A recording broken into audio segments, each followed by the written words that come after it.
This yard violates every rule in this park. Dialysis leaves me too weak to push a mower. Then maybe this home is too much for you. He can barely stand after treatment and you threaten him? Rules keep this place from looking abandoned. No, compassion keeps people from being abandoned. A yard can look abandoned from the street, while the person inside is quietly fighting a body that no longer gives them a full day of strength. Before the story begins, let me know where you are watching from. It always amazes me how far these little stories can travel. When Officer Grant arrived, Mason had cleared only half of Walter's yard. The porch was safer, the walkway was open, and the grass around the front window had been cut back. But Mrs. Keene still pointed at the remaining weeds, like they proved Walter deserved to lose his home. She told the officer Walter had ignored multiple notices and made the park look abandoned.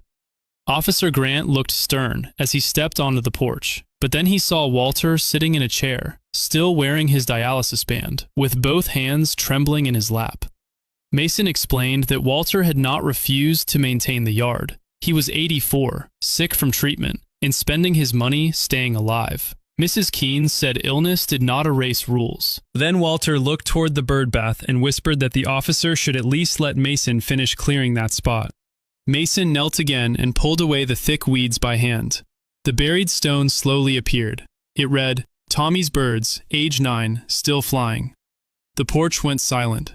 Walter explained that Tommy was his son, a little boy who loved feeding birds from that window.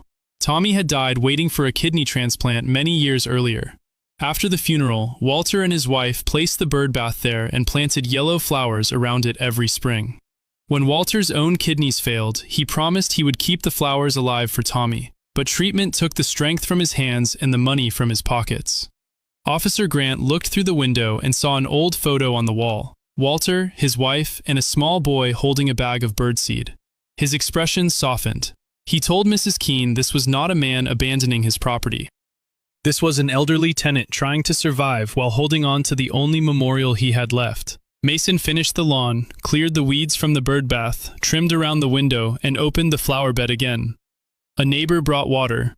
Another brought gloves. Someone else offered to mow the small front strip every other week after Walter's dialysis days. Mrs. Keene stood silent as the complaint she made turned into the help Walter had needed all along. By sunset, the yard no longer looked abandoned.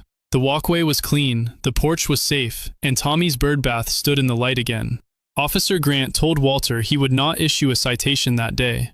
Mason placed fresh yellow flowers around the stone. Walter touched the painted letters with shaking fingers and whispered that Tommy could see the birds again. The grass had not grown because Walter stopped caring.